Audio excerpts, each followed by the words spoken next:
কোরআনের শরিয়া আইন মানতে চান না, কোরআনের বিভিন্ন আইনের ব্যাপারে কথা বলেন, তাদেরকে বলছি আপনারাও মানুষ, আমরাও মানুষ।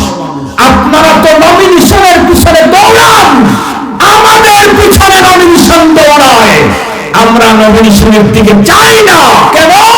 আল্লাহ যে মুকুট দিয়েছেন, এটা যদি পথভ্রষ্ট না হই, একালে এবং পরকালে অনেক বড় মর্যাদা পাবো ইনশাআল্লাহ।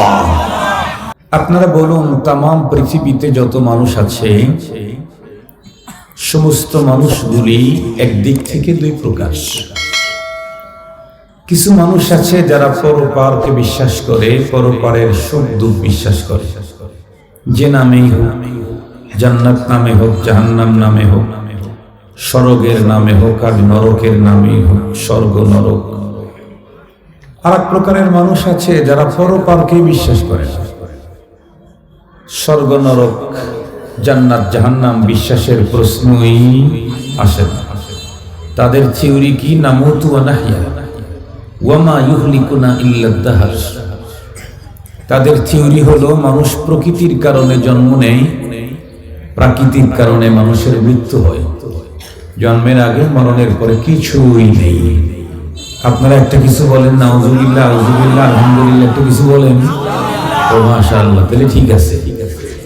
যদিও চুপ করেছিলেন, কিন্তু বলতে পারেন সঠিকটা। আপনারা যে আলহামদুলিল্লাহ বলেন নাই, আল্লাহ হেফাজত করছেন। বুঝেন যে কোন জায়গায় কোনটা বলতে হয়, তাই না? মাশাআল্লাহ।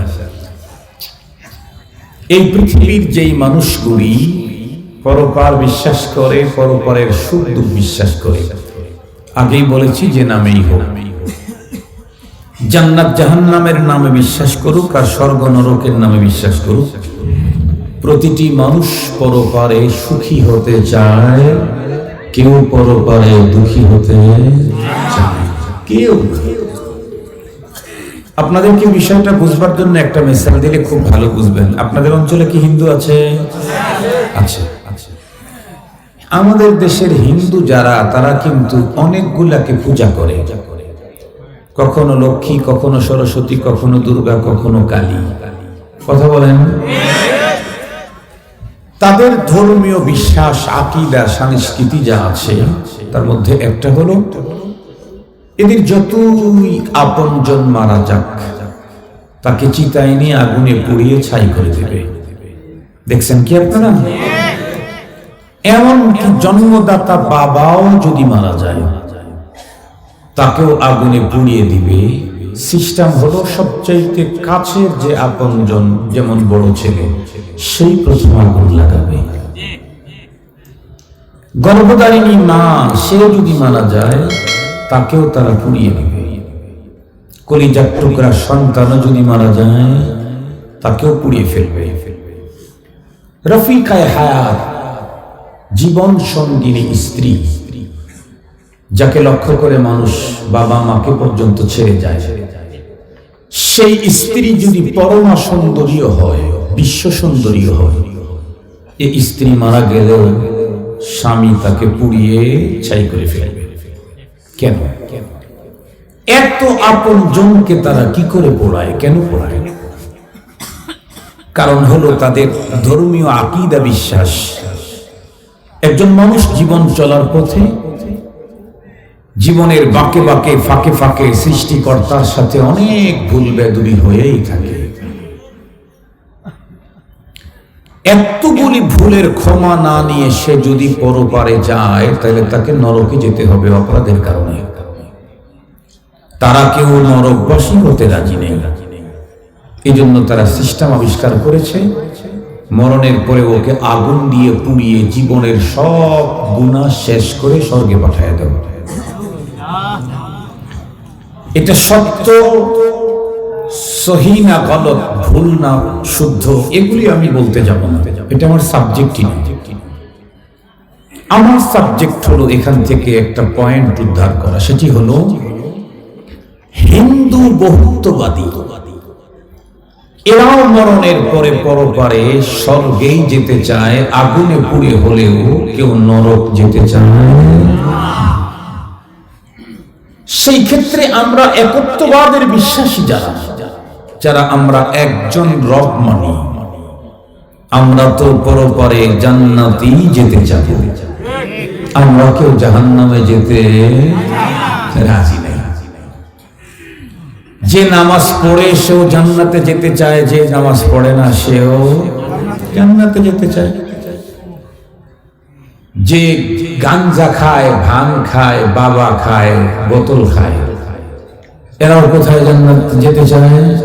জান্নাতে। যদি মুসলমান হয়ে থাকে, যদি পরপারে বিশ্বাসী হয়ে থাকে, তাহলে সেই লোকটাও পরপারে কোথায় যেতে চায়? জান্নাতে যেতে চায়।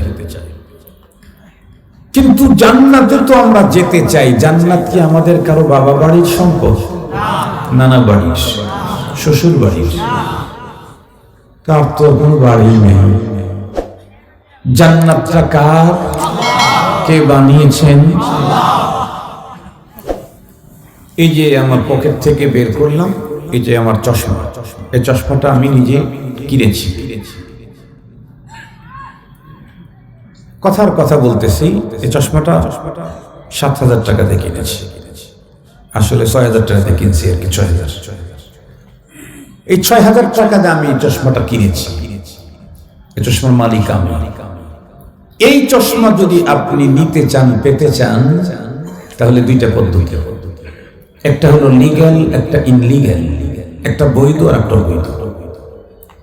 লিগ্যাল পদ্ধতি হলো, এই চশমা আপনি আমার কাছ থেকে নিতে চাইলে আমি যেভাবে দিতে চাই সেভাবে আপনাকে নিতে হবে। আমি যদি আপনাকে ফ্রি দিতে চাই, ফ্রি নিবেন, লিগ্যাল। আমি যদি বলি 6,000 টাকা দিয়ে কিনছে, আমাকে 9,000 টাকা দিতে হবে, তাহলে 9,000 টাকা দিতে হবে। আমি যদি বলি 6,000 টাকা দিয়ে কিনছি, 3,000 টাকা দিলে হবে, 3,000 টাকা দিলে হবে। আর একটা হলো ইনলিগ্যাল, অবৈধ পন্থা। সেটা হলো জোর করে আমার কাছ থেকে নিয়ে নিবেন, চিজ করবেন, চুরি করবেন, আমাকে না বলে নিয়ে নিবেন। আমি জিজ্ঞাসা করতে চাই, এই চশমা আপনি আমার কাছ থেকে দুই পদ্ধতিতে নিতে পারলেও জান্নাত আল্লাহর কাছ থেকে কি এই দুই পদ্ধতিতে কেউ নিতে পারবে? চিজ করে নিবে আল্লাহর কাছ থেকে, জোর করে নিবে, চুরি করবে, এই সুযোগ তো নেই। তাহলে আমরা প্রত্যেকে জান্নাতে যেতে চাই, পেতে চাই জান্নাত, নিতে চাই জান্নাত, তাহলে লিগ্যাল পন্থায় নিতে হবে। লিগ্যাল পন্থায় জান্নাত নিবেন কেমনে? আল্লাহ পাক রব্বুল আলামিন তার কোরআনে হাকিমের ভিতরে যা বর্ণনা করেছেন তার সমষ্টি কথা হলো, পৃথিবীর কোন মানুষ পরপারে জান্নাত নিতে চাইলে তার জন্য দুইটা পদ্ধতি আছে। একটা হলো মরণের পরে কোন রকমের সাজা শাস্তি, টাচ করা, মাস করা ছাড়া ডিরেক্ট আল্লাহর জান্নাতের মালিকানা নিবে, এই একটা পদ্ধতি। আর একটা হলো বিভিন্ন মেয়াদী সাজা ভোগের পরে, আগুনে পোড়ার পরে কোন একটা সময় সে জান্নাতে যাবে, এটা একটা পদ্ধতি। আমি আপনাদেরকে জিজ্ঞেস করতে চাই, আপনারা কোন পদ্ধতিতে নিতে চান? ডিরেক্ট মরণের পরে কোন রকমের সাজা ভোগ করা ছাড়া। এবারে আসেন, কেউ যদি মরণের পরে সুজা আল্লাহর জান্নাতে যেতে চায়, তাহলে তার জন্য আল্লাহ তাআলা কর্মসূচি দিয়েছেন দুইটা। একটা হচ্ছে শর্ট আর একটা হচ্ছে লং। লং কর্মসূচিতে আল্লাহ তাআলা 4টা পুঁজির কথা বলেছেন। এই পৃথিবীর টোটাল হায়াতে যেই মানুষটা 4 পুঁজি অর্জন করবে এবং এই পুঁজিগুলি না খোয়ায়া এই পুঁজি নিয়েই কবর পর্যন্ত যেতে পারবে, সে ডিরেক্ট আল্লাহ পাকের জান্নাতে যাবে। আর একটা আছে শর্ট কোর্স। আমি যেহেতু অল্প সময় ওয়াজ করব, এই জন্য লং কোর্সটা না বলে শর্ট কোর্সের ওয়াজ করি। আর তাছাড়া আমি বাঙালির রুচিও জানি, বাঙালি সবকিছুতে শর্ট চয়েস করে। কথা বলেন না কেন? জামা, পায়জামা, কাপড় চোপড়, পড়ালেখা সব জায়গায় শর্ট চয়েস করে। ওয়াজও এখন শর্ট, বক্তারাও শর্ট, শ্রোতারাও শর্ট। আগে ওয়াজ শুরু হতো আসরের আগের থেকে, চলতো পরের দিন ফজরের পরেও 2 ঘন্টা।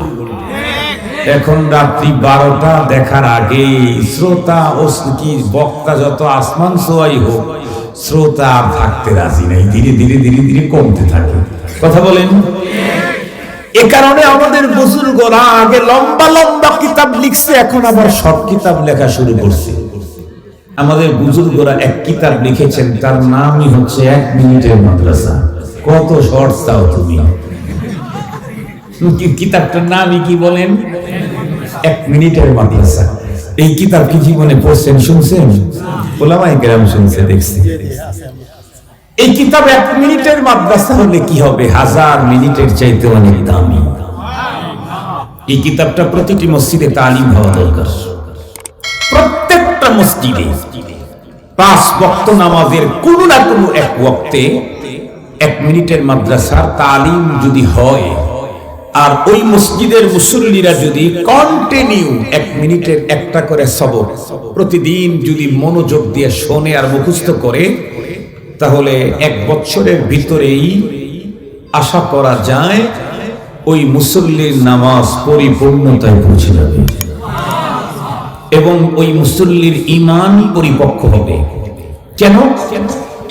1 মিনিটের মাদ্রাসার টোটাল যারা পড়বে, তারা নামাজের ভিতরে যত দোয়া দরুদ আছে প্রত্যেকটার তর্জমা জানতে পারবে।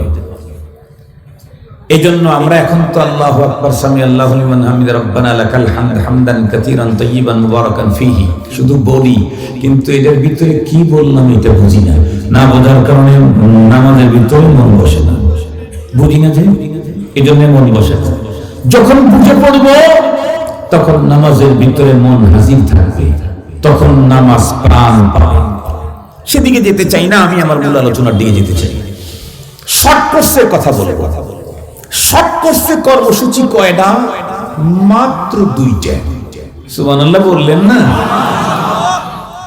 মাত্র 2টা কর্মসূচি যদি কোনো মুসলিম, কোনো নারী পুরুষ, পৃথিবীর যে কোনো মানুষ, যে কোনো দেশের, যে কোনো কালারের, যে কোনো গ্রামের, যে কোনো ভাষার, যে কোনো সংস্কৃতি, মাত্র 2টা পুঁজি যদি টোটাল লাইফে অর্জন করতে পারে, আর এই পুঁজি নিয়ে যদি কবর পর্যন্ত যেতে পারে, তাহলে রব্বুল আলামিনের ঘোষণা হলো, আমি এই 2 পুঁজিওয়ালা মানুষটাকে মরণের পরে ডাইরেক্ট জান্নাতুল ফেরদাউসে মেহমানদারি করব। কোথায় মেহমানদারি করবেন?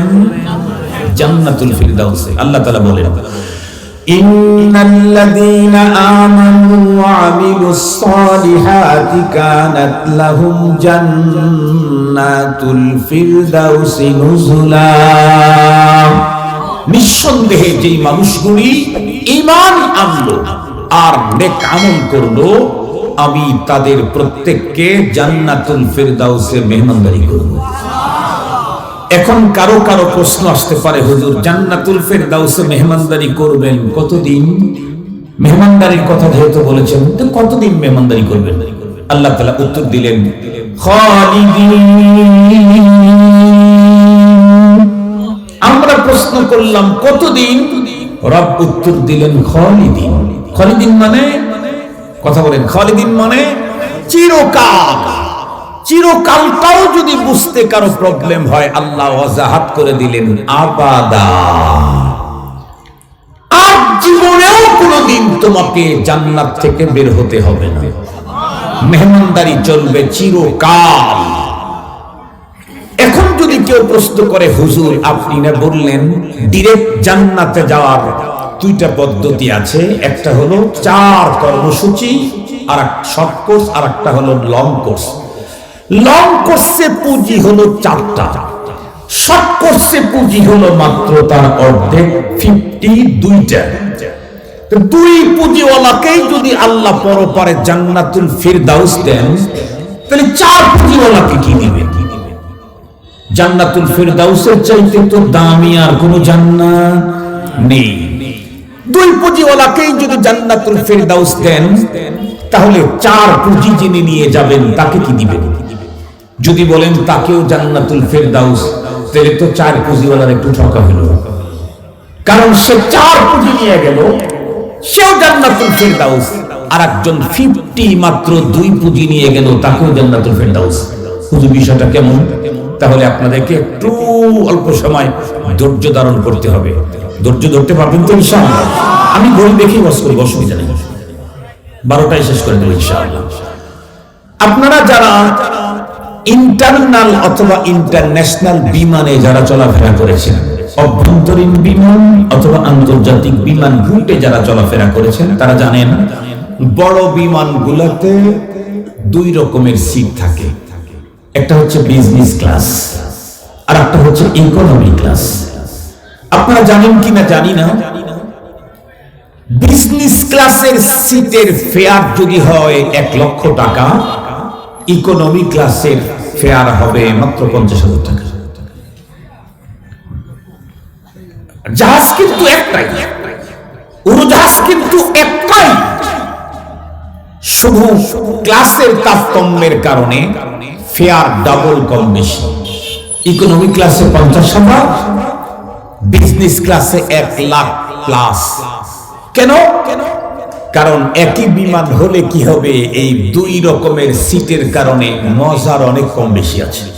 যেমন আপনি যদি 50,000 টাকা দিয়ে ইকোনমি ক্লাসের টিকিট কাটেন, তাহলে আপনাকে বোর্ডিং পাস নেওয়ার জন্য লম্বা সিরিয়াল ধরতে হবে। এরপরে বোর্ডিং পাস নেওয়ার পরে যখন আপনি এয়ারক্রাফটের ভিতরে যখন ঢুকবেন, তখনও লম্বা সিরিয়াল ধরে দাঁড়িয়ে ধীরে ধীরে যেতে হবে। পক্ষান্তরে বিজনেস ক্লাসের টিকিট যার কাছে আছে, সে ওই লম্বা সাধারণ যাত্রীদের সাথে তাকে সিরিয়াল ধরতে হবে না। সে ভিআইপি অথবা ডিরেক্ট দিয়ে সে লম্বা না, একদম ছোট 2-1 জনের সিরিয়াল অথবা সিরিয়ালই ধরতে হবে না, সে বোর্ডিং পাস নিতে পারবে। বোর্ডিং পাস নেওয়ার পরে ইকোনমি ক্লাসের যাত্রীরা যখন লম্বা সিরিয়াল ধরে আছে, তখন আপনি গড় গড় করে আস্তে ভিতরে এয়ারক্রাফটের ভিতরে ঢুকে যেতে পারবেন, আপনি ভিআইপি। এরপরে যখন ভিতরে ঢুকলেন, ঢোকার পরে সুবিধা অসুবিধা কি? ইকোনমি ক্লাসের যে সিটগুলি আছে এটি অনেক বেশি প্রশস্ত না, এটা কনজাস্টেড, এটা একটু চিপা চাপা হয়, এটা শুধু পিছনের দিকে আর সামনের দিকে মুভিং করে, ডান বাম কোনো মুভিং করে না। এ কারণে সামনে এই 5 ঘন্টা 7 ঘন্টা 10 ঘন্টা আপনি বসে যাবেন, অত মজা পাবেন না, রিল্যাক্সেবল সফর আপনার হবে না। পক্ষান্তরে শুধু একটু পিছনে আর সামনে নিতে পারবেন। পক্ষান্তরে বিজনেস ক্লাসের সিট এরকম হবে, অনেক উন্নত। আপনি ইচ্ছা করলে পা মনের মতো করে সামনে দিতে পারবেন। ইচ্ছা যদি করে দেন আমি একটু শুয়ে পড়তে চাই, আপনাকে শুইতে হবে না। দুই দিকের হাতলের উপরে অনেকগুলি সুইচ বাটন আছে। নির্ধারিত সুইচ বাটনে চিপ দেওয়ার সাথে সাথে আপনি যদি বলেন যে আমি এই দিকে শুইতে চাই, এদিকে শোয়া দিই। আবার যদি মনে চায় পাশের সিটে আপনার ওয়াইফ আছে অথবা আপনার ফ্রেন্ড আছে, মনে চাচ্ছে যে এতক্ষণ পর্যন্ত এভাবে ছিলাম, এখন একটু ফ্রেন্ডের ঘাড়ের উপরে মাথাটা রেখে একটু মজা নেই, তাহলে আপনাকে এইভাবে ওদিকে যেতে হবে না। আর একটা সুইচ বাটনে চিপ দিবেন, আপনার সিটটাই আপনাকে সুন্দর করে নিয়ে বন্ধুর ঘাড়ের উপর আপনার মাথাটা রেখে দেওয়ার ব্যবস্থা করে দিবেন। এরপরে যদি কিছুক্ষণ পরে মনে হচ্ছে যে আমার একটু ব্যাক পেইন, পিছনে ব্যথা করছে, তাহলে আরেকটা সুইচ বাটনে আপনি চিপ দিবেন, দেখবেন ওইখানে গরম আপনাকে হিট দিচ্ছে এবং হালকা সেখানে মুভিং হচ্ছে, আপনার ব্যথাটা ওখান থেকে চলে যাবে। এই জাতীয় অনেক সুবিধা। আরো কি, ইকোনমি ক্লাসের টিকিট যদি করেন, তাহলে আপনার যদি কখনো পানির প্রয়োজন হয়, খাবারের প্রয়োজন হয়, তাহলে আপনাকে উপরের সুইচ বাটনে চিপ দিতে হবে। চিপ দিলে একটা বাতি জ্বলে উঠবে, একটা আওয়াজ হবে, পিপ করে একটা আওয়াজ হবে। বিমানের যারা ক্রু থাকে তারা তখন বুঝবে যে প্যাসেঞ্জার আমাকে স্মরণ করছে, তারা এসে বলবে স্যার কি চাই। আপনি যা চাইবেন তাই পাবেন না, কারণ আপনি ইকোনমি ক্লাসের প্যাসেঞ্জার। ওইখানে 2টা খাবার দিবে, প্রথমে একটা নরমাল খাবার দিবে নাস্তা, এরপরে একটা ভারী খাবার দিবে। এরপরে টোটাল রাস্তায় আপনি যদি চান বেশি থেকে বেশি পানি আর কফি পেতে পারেন, এর চাইতে বেশি কিছু না, চা পানি কফি। কিন্তু যারা বিজনেস ক্লাসের প্যাসেঞ্জার, এরা কোনো কিছু চাওয়ার জন্য উপরের বাটন চিপতে হয় না। কিছুক্ষণ পর পরে বিমানবালা এসে তাকে জিজ্ঞেস করে স্যার কি চাই। বিমান যখন ওড়া শুরু করবে তার আগ মুহূর্তে দুই গ্রুপের মাঝখানে পর্দা টেনে দেয়। এটা বিজনেস ক্লাস, এটা ইকোনমি ক্লাস। মাঝখানে পর্দা টেনে দিল কেন? তাদেরকে দেওয়া হবে স্পেশাল সার্ভিস, যেটি আপনি পাবেন না, আপনাকে দেখতেই দেওয়া হবে না। মুহতারাম হাজিরিন, দুনিয়াতে মানুষের তৈরি করা জাহাজ, একই উড়োজাহাজের ভিতরে যদি বিজনেস ক্লাস আর ইকোনমি ক্লাসের পার্থক্যের কারণে ফেয়ার যদি ডবল কম বেশি হতে পারে, যারা এই পৃথিবী থেকে দুই পুঁজি নিয়ে কবরে যাবে তাদেরকেও জান্নাতুল ফেরদাউস দেওয়া হবে। যারা চার পুঁজি নিয়ে কবরে যাবে তাদেরকেও জান্নাতুল ফেরদাউস দেওয়া হবে। পার্থক্য, চার পুঁজিওয়ালাকে দেওয়া হবে বিজনেস ক্লাসের জান্নাতুল ফেরদাউস, দুই পুঁজিওয়ালাকে দেওয়া হবে ইকোনমি ক্লাসের জান্নাতুল ফেরদাউস। আর কোন প্রশ্ন আছে আপনাদের? কথা বলেন না কেন? আর কোন প্রশ্ন আছে?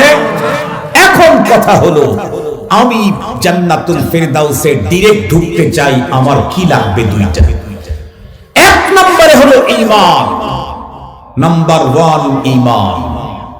ঈমান যদি না থাকে তাহলে ইকোনমি ক্লাস হবে না, বিজনেস ক্লাস হবে না।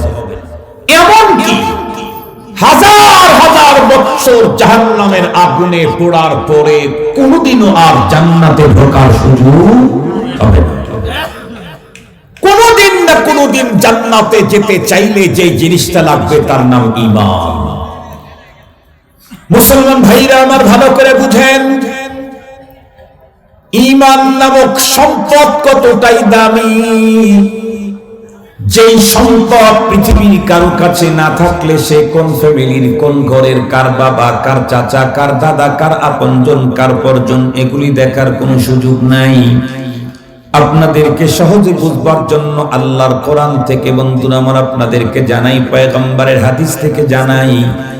বলুন তো দেখি, এই পৃথিবীতে যত নবী রাসূল এসেছিলেন তার ভিতরে সবচাইতে বড় নবীদের নবী, মহানবী হলেন মুহাম্মদুর রাসূলুল্লাহ সাল্লাল্লাহু আলাইহি ওয়াসাল্লাম। সেই বিশ্ব নবী, মহানবী, নবীদের নবীর আপন চাচা খাজা আবু তালেব, যেই মানুষটা শুধুমাত্র কেবলমাত্র নবীদের নবীর চাচাই নন, পৃথিবীর ইতিহাসে কোন ভাতিজার জন্য চাচার যত কোরবানি হতে পারে, খাজা আবু তালেবের চাইতে আরো বড় কোরবানি পৃথিবীর ইতিহাসে নাই। খাজা আবু তালেব তার ভাতিজা আখিরি জামানার পয়গম্বর মুহাম্মদুর রাসূলুল্লাহ সাল্লাল্লাহু আলাইহি ওয়াসাল্লাম তার জন্য যে কোরবানি করেছেন, শুধু তার জন্য না, তার অনিত মিশন ইসলামের জন্য যে কোরবানি। ইসলামী ইতিহাসের প্রাথমিক যুগের যে কোনো বই পড়বেন দেখবেন পাতায় পাতায় খাজা আবু তালেবের ইসলামের সহযোগিতার গল্প পাওয়া যায়। কিতাবের ভিতরে লিখেছে, আমি আর আপনার মতো লক্ষ মুসলমানদেরকে এক জায়গায় করলেও ইসলামের জন্য খাজা আবু তালেব যেই পরিমাণে কোরবানি করেছে, আমাদের মতো লক্ষ মুসলমানের ইসলামের জন্য ওই পরিমাণে কোরবানি নাই। শুধু একটা ঘটনা শুনাই। একটা সময় পয়গম্বর সাল্লাল্লাহু আলাইহি ওয়াসাল্লাম মক্কাতুল মুকাররমার ভিতরে যখন দাওয়াতের কার্যক্রম চালানো শুরু করলেন, দেখতে দেখতে অল্প দিনের ভিতরেই মক্কার সকল গোত্রের লোকেরা জোট হয়ে গেল। কেন? কারণ আল্লাহর পয়গম্বর যে দাওয়াত দিচ্ছেন, এই দাওয়াত তাদের প্রত্যেকের বিপক্ষে চলে যাচ্ছে। পয়গম্বর কিন্তু এক দাওয়াত দিচ্ছেন, সেটা হলো ইয়া আইয়ুহান নাস কুলু লা ইলাহা ইল্লাল্লাহ তুফলিহুন। একমাত্র একজনকেই রব মানতে হবে, একমাত্র একজনের গোলামি করতে হবে। পয়গম্বরের এই একটা কথা অন্য সবার বিরুদ্ধে চলে গেল, কারণ প্রত্যেকেই তো অনেক দেব দেবীর পূজা করত। এই কারণে তারা সকলেই সংঘবদ্ধ হলো, এক পর্যায়ে তারা মহাজোট কায়েম করলো।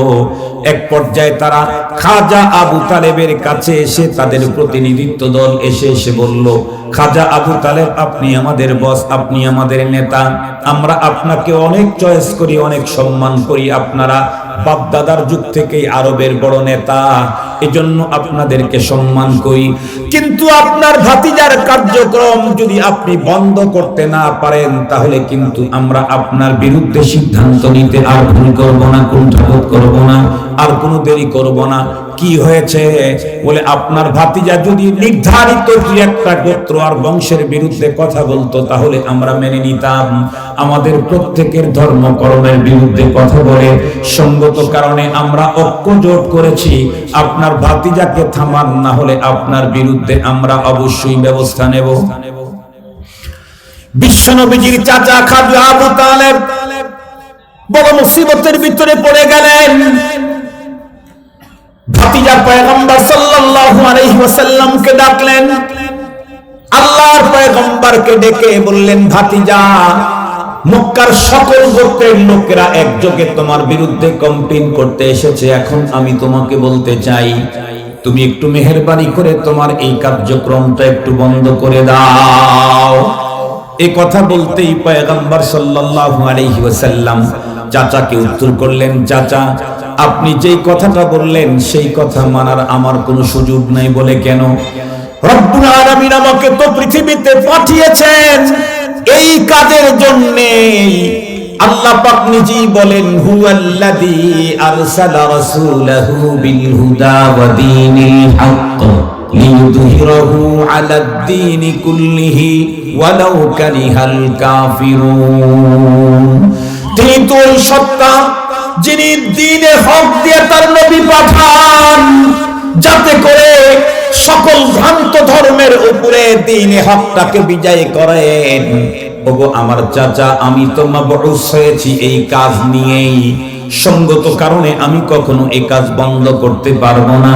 শুধু এতটুকু না, আল্লাহ পাক রব্বুল আলামিন তার পয়গম্বরকে ডেকে অর্ডার করলেন, কুল হাদিহি সাবিলি আদউ ইলাল্লাহি আলা বাসীরাতিন আনা ওয়া মান ইত্তাবানি।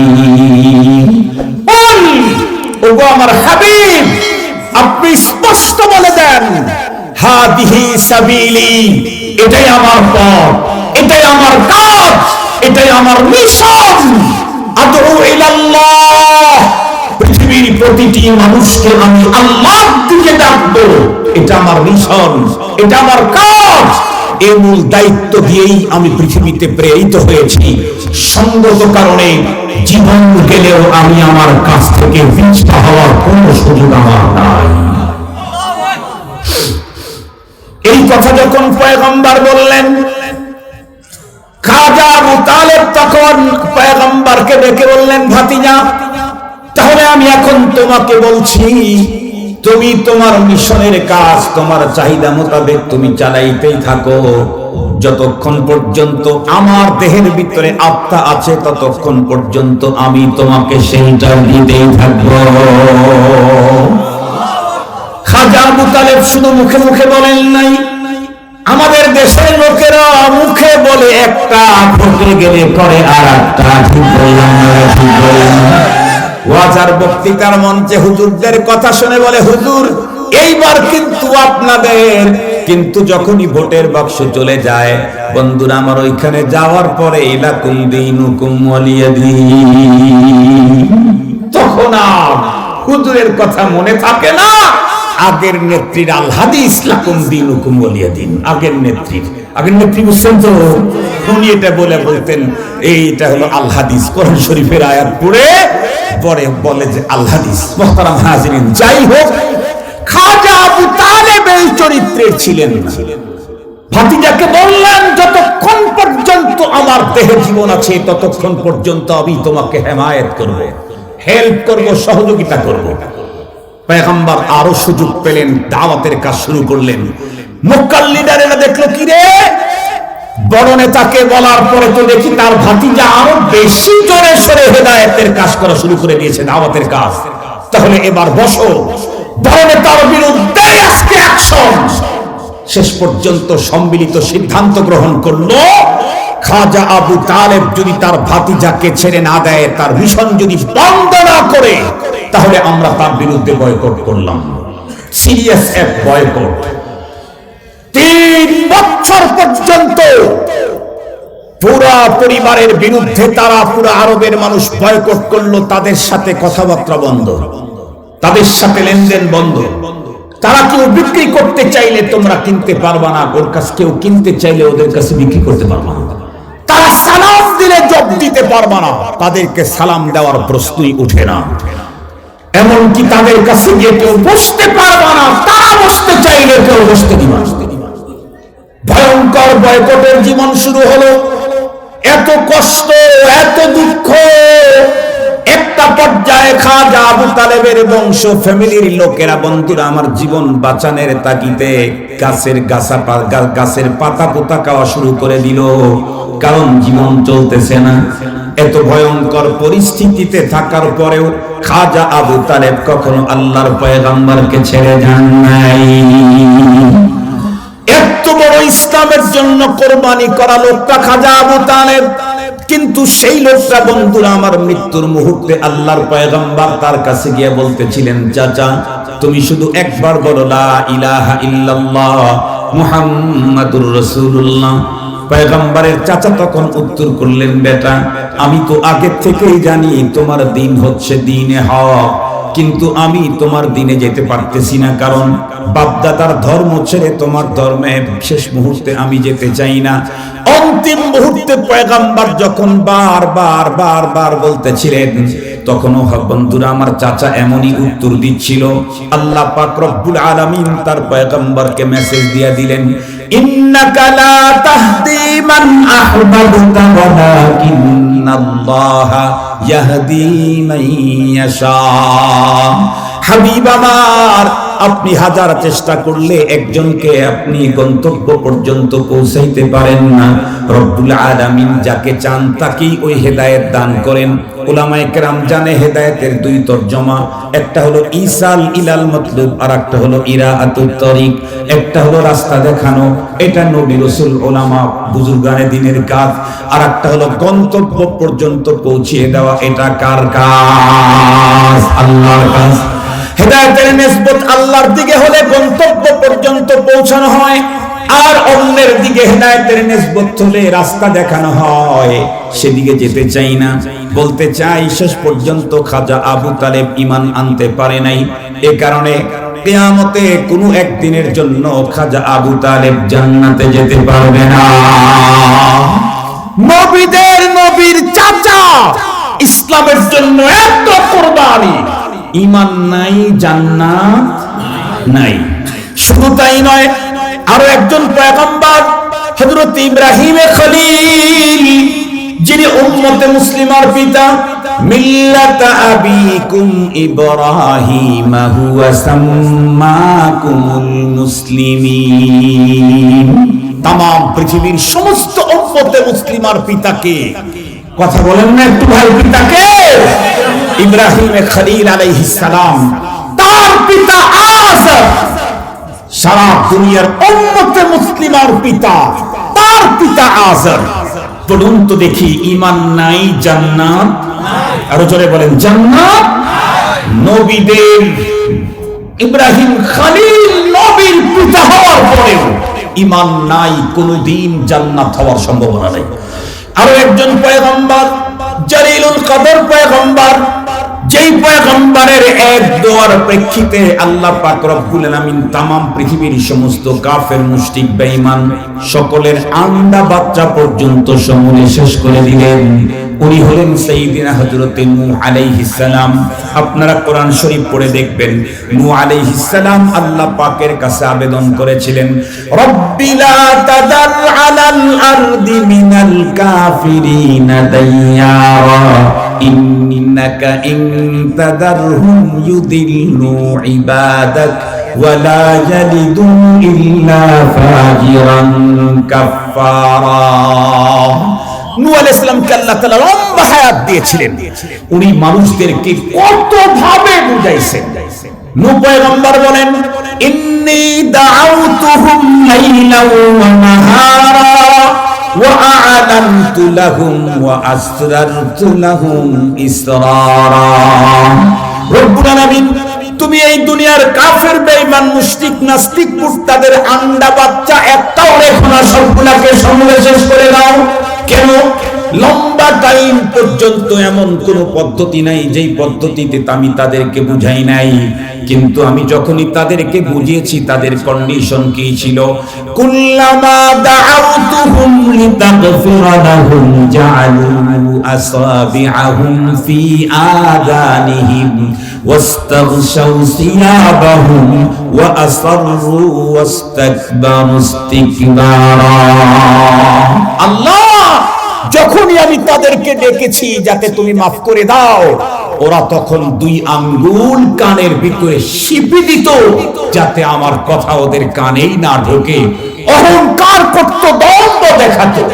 লম্বা টাইম আমি আমার কার্যক্রমে বুঝেছি ওরা কেউ আর ঈমান আনবে না। ওদের একটাও যদি দুনিয়াতে বেঁচে থাকে সেও আর একটা কাফের জন্ম দিবে।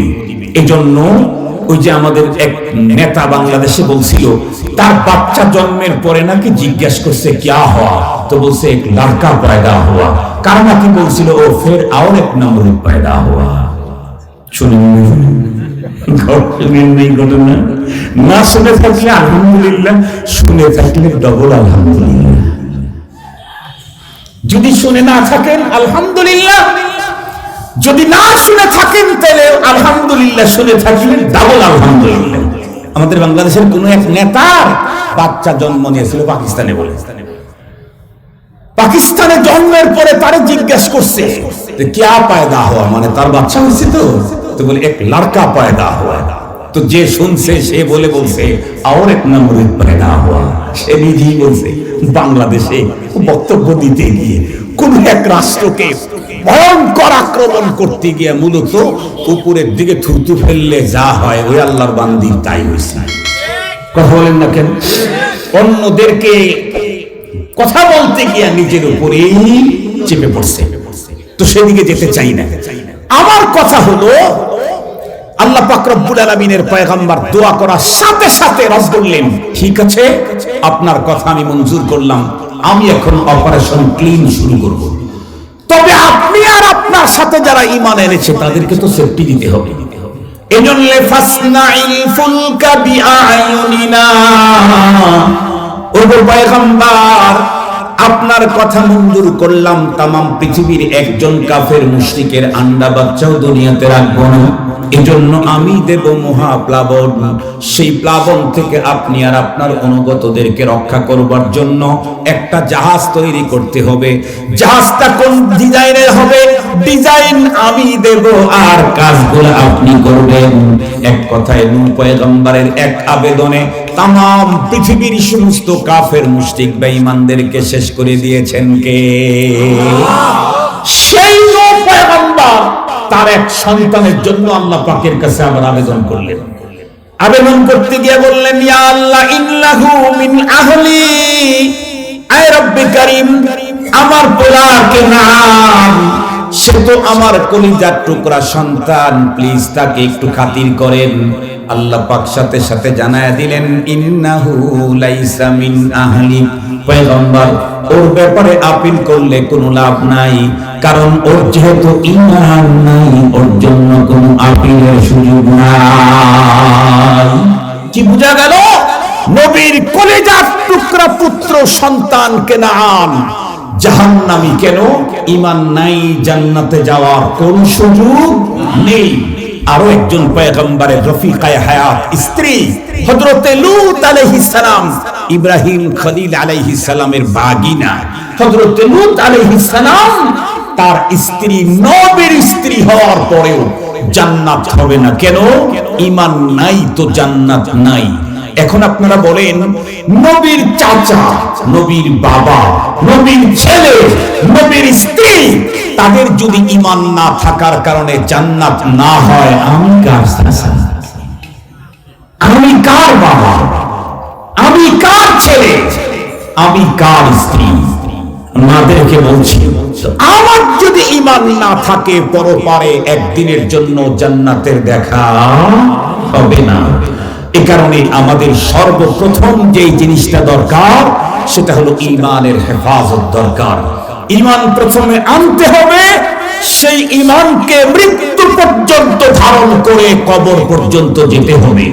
ঈমান এনেছিলাম কিন্তু মাঝখানে এসে ঈমানটা নষ্ট হয়ে গেছে, এরপরে আমি কবরে গেছি, তাহলে নবীর পিতা হলেও, নবীর পুত্র হলেও, নবীর চাচা হলেও, নবীর স্ত্রী হলেও জান্নাতি হওয়ার কোনো সুযোগ নেই। মুহতারাম হাজিরিন, খুব ভালো করে বুঝবেন ঈমান কি, ঈমান ভাঙ্গে কখন। একেবারে এক কথায় উত্তর দিয়ে আমি আমার আলোচনা শেষ করে দিচ্ছি। ঈমান হলো কোরআনে হাকিমের বিসমিল্লাহর বা থেকে সূরা নাসের সিন পর্যন্ত যা আছে টোটালটাকে বিশ্বাস, অবিচল বিশ্বাস আর পূর্ণ আস্থা স্থাপনের নাম হলো ঈমান। কোন জায়গা থেকে কোন জায়গা? বিসমিল্লাহর বা থেকে সূরা নাসের সিন পর্যন্ত টোটাল তার উপরে অবিচল আস্থা আর পূর্ণাঙ্গ বিশ্বাস স্থাপনের নাম হলো ঈমান। এই ঈমান যায় কখন? একটা মিসাল দিয়ে আপনাদেরকে বুঝাই, তাহলে ইনশাআল্লাহ জীবনে কাজে লাগবে। আমরা নামাজ পড়ি তো আলহামদুলিল্লাহ, আরে বলেন না যে পড়ি। আমি কি বলছি যে 5 ওয়াক্ত নামাজ পড়ি, এটা তো বলি না, আমি বলছি আমরা নামাজ পড়ি। হয়তো কেউ প্রতিদিন 5 বার পড়ি, কেউ বা 7 দিনে 1 বার পড়ি। পড়ি তো, কথা বলেন না কেন ভাই? পড়ি তো। হয় কেউ প্রতিদিন 5 বার, অথবা কেউ 7 দিনেও যদি 1 বার না পড়েন, আপনজন মরে গেলে তো নামাজ পড়েন। তাও যদি নামাজ না পড়েন, ঈদের দিন তো আলহামদুলিল্লাহ নতুন টুপি আর পাঞ্জাবি নিয়ে যান, তো পড়ি। বাস কথা হলো নামাজ আমরা পড়ি। কোনটা পড়ি এটা জিজ্ঞেস করি নাই, আমরা নামাজ পড়ি। যে কোনো নামাজ পড়তে গেলে নামাজের বাহিরে ভিতরে 13 ফরজ। কথা বলেন না কেন? ফরজ কয়টা? মনে রাখবেন, নামাজের ভিতরে কিছু নিয়ম আছে, ফরজ, ওয়াজিব, সুন্নত, মুস্তাহাব।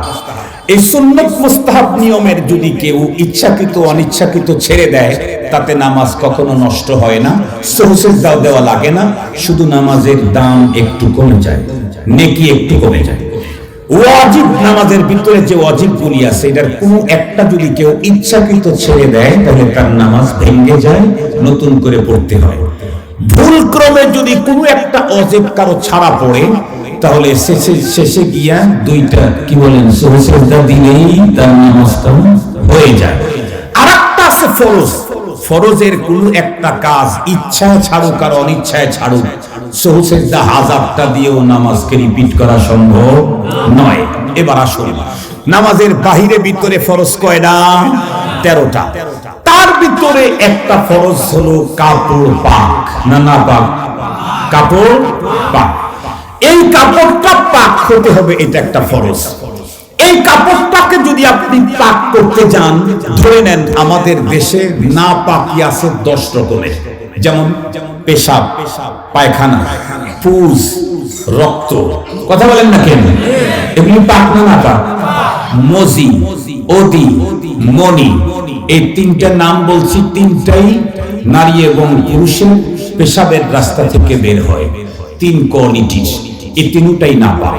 তার ভিতরে মনি এত ভয়ঙ্কর না পাক, যেটা নারী পুরুষের শরীর থেকে বের হলে ওযু করলে শরীর পাক হয় না, গোসল করতে হয়। সেটা বাদ দিলাম। ধরেন না পাকি 10 আইটেমের আছে। এই 10 আইটেমের সবগুলা না পাকি থেকে যদি কাপড়টা সেফ থাকে, তাহলে কাপড়টা পাক। আমি জিজ্ঞেস করতে চাই, কাপড় পাক হইতে 10 রকমের না পাক থেকে সেফ থাকতে হয়, কিন্তু পাক হওয়ার জন্য কি 10টাই লাগে? অর্ধেক লাগলে না পাক হয়ে যায়, 5টা লাগলে না পাক হয় নাকি? আর একটু জোরে বলেন। একটা লাগলেই না পাক হয়? একটা লাগলে কি কিছুটা না পাক হয় না? পুরো নাই? আর একটু জোরে বলেন। এই কাপড়টা পবিত্র হওয়ার জন্য 10 আইটেমের নাপাকি থেকে কাপড়টাকে সেফ থাকতে হয়, তাহলে কাপড় পাক। কিন্তু নাপাক হওয়ার জন্য 10টাই লাগা লাগে না, 5টাও লাগা লাগে না, 2টাও লাগা লাগে না, একটা লাগলে কাপড় নাপাক হয়। মনে রাখবেন, একজন মানুষ মুমিন হওয়ার জন্য কোরআনে পাকের বিসমিল্লাহর বা থেকে সূরা নাসের সিন পর্যন্ত টোটাল তার উপরে অবিচল আস্থা দৃঢ় বিশ্বাস স্থাপন করতে হয়। বেঈমান হওয়ার জন্য পুরা কোরআন বিশ্বাস করা দরকার নাই, কোরআনের একটা শব্দ বিশ্বাস করলেই পুরা বেঈমান হয়ে যায়। বুঝেছেন আজকে? বুঝেছেন আজকে?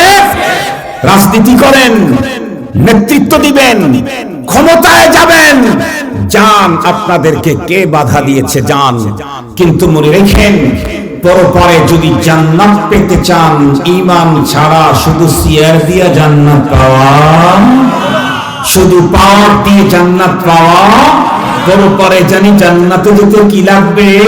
নাম্বার 1 লাগবে হলো ঈমান। সে ঈমান হলো কোরআনের বিসমিল্লাহর বা থেকে সূরা নাসের সিন পর্যন্ত টোটালটার উপরে অবিচল আস্থার বিশ্বাস স্থাপন করার নাম ঈমান। আপনি পুরা কোরআন মানলেন, শুধু কোরআনের একটা শব্দ মানলেন না, তাহলে আপনি ফুল বেঈমান।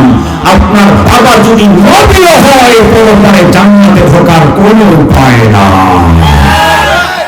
আপনার বাবা যদি নবীও হয়, আপনার সন্তান যদি নবীও হয়, আপনাকে পরপরে মুক্ত করবার কোনো পথ নাই। এজন্য আসুন, মাত্র 5 বছর, 3 বছর, 3.5 বছর, 2 বছর, 6 মাস, 9 মাস, এই তো বাংলাদেশের পাওয়ার। বিগত সরকার রান্না করেছিল, চলে গেছে। কতদিন ছিল শেষবারের সময়? কথা বলেন না কেন? 5 বছর পার করছে, 2 বছর পার করছে। আরে কথা বলেন না কেন? আমার এলাকার কিছু ছেলে পেলে এরকমও আছে, কোটি কোটি টাকা ব্যয় করে উপজেলাতে মাত্র চেয়ারম্যান হয়েছে, কয়েক মাস পরেই পোল্ট্রি খাইছে সরকার। এখন আমও গেছে, সালাও গেছে, আমও গেছে, সালাও গেছে। দুনিয়ার এই মাত্র কয়েকদিনের, না হয় আপনি 1000 বছর পর্যন্ত আপনার দল ক্ষমতায় থাকবে, আমি মেনে নিলাম, কিয়ামত পর্যন্ত। আপনি কতদিন দুনিয়াতে থাকবেন? ধরে নিলাম আপনার দল কিয়ামত পর্যন্ত ক্ষমতায় থাকবে, আপনি কতদিন থাকবেন? বলেন বলেন, কালকে থাকতে পারবেন? গ্যারান্টি? আগামী পরশুদিন বাঁচতে এখানে আসতে পারবেন? পথে চলতে পারবেন? গ্যারান্টি? রব চাইলে 1 সেকেন্ডের বাতাস লাগাইলে 25 বছরের যুবকটা 85 বছরের বুড়োর মতো মুখ থেকে লালা করতে থাকে। এটা হলো রব, এটা হলো রব। সে রবের প্রতি, তার প্রেরিত আসমানি গ্রন্থের প্রতি ঈমান নষ্ট করে পাওয়ারের কোনো দরকার নাই। আপনারা বিশ্বাস করবেন, বাংলাদেশের তো মানুষ টিকিটের পিছনে ঘোরে, টিকিট এমপির টিকিটের পিছনে ঘোরে। আল্লাহ শুকর, টিকিট আমাদের পিছনে ঘোরে। আপনি আমার সিরাজগঞ্জে গিয়ে জিজ্ঞেস করেন, খালেদ সাইফুল্লাহ ইউজ করে গেছে না? এর জিজ্ঞেস করেন। নমিনেশন আমাদের পিছনে ঘোরে, আমরা নমিনেশনের পিছনে ঘুরি না। আমার সিরাজগঞ্জের 3 সন্ধ্যার আসরের পর থেকে ফোন আসা শুরু হয়েছে। জোট 10 দলীয় জোটমুট এই সেই সব আমি বলবো না, শুধু এতটুকুনি বলতে চাই, আমরা নমিনেশনের পিছনে ঘুরি না, নমিনেশন আমাদের পিছনে ঘোরে। আমি কি উত্তর দিয়েছি? আমি উত্তর দিয়েছি, রব আমাকে একটা মুকুট দিয়েছেন, আপনারা আমাকে একটা চেয়ার দিতে চাচ্ছেন, আমাকে একটু যোগ বিয়োগ করতে হবে। আপনাদের চেয়ার নিতে গিয়ে যদি আমার মুকুট ক্ষতিগ্রস্ত হয়, ওই চেয়ার আমার দরকার নাই। রব আমাকে দিয়েছেন কি? কথা বলেন না কেন? কি দিয়েছেন? শুধু বাংলাদেশ না, শুধু পাকিস্তান না, শুধু সৌদি আরব না, পৃথিবীর যত রাষ্ট্রেই গিয়েছি, আল্লাহ শুকুর, যেখানে মুসলমান আছে, বিশেষ করে বাঙালি মুসলমান আছে, জীবনে আমাকে দেখে নাই শুধু মোবাইলে ছাড়া। সেখানে অচিন রাস্তায় একাই চলছি, দৌড় পেরে মুসলমান বুকের ভিতরে জড়ায় ধরে, হাড় ভাঙ্গা পরিশ্রম, জীবনের রিস্ক নিয়ে ইনকাম করা টাকা পকেটের ভিতরে ঢুকায় দেয়। কি মুকুটি আল্লাহ আমাকে দান করছেন। কয়েকদিন আগে আমি আরো কয়েকজন হুজুর ইসের ভিতরে ঢুকছি, আমাদের বাংলাদেশের এয়ারপোর্টে, কক্সবাজার এক প্রোগ্রামে, চিটাঙ্গের এক প্রোগ্রামে যাব। মোহতারাম হাজিরিন, ইতালি না জাপান না কোন দেশ থেকে এক লোক আসছে, সে আবার আমাদের মসলকের না, সে হলো সিলেটের ফুলতলি আব্দুল লতিফ পীর সাহেব যে মারা গেছে, যে আমাদের মস্তকের নাম বেদাতি, সেই মস্তকের লোক আমাকে দেখে অবাক হয়ে এসে জড়ায় ধরে সে আমাকে ইউরো দিল, ইউরো, ওই দেশের টাকা মুদ্রা, সেটা আমাকে পকেটের ভিতরে দিয়ে কি যে খুশি, কি যে আনন্দ। রব যে মুকুট আমাকে দিয়েছেন, এই মুকুটকে নষ্ট করে 5 বছরের চেয়ার আমরা কখনো নিতে চাই না। হ্যাঁ, আমার মুকুটও ঠিক থাকবে,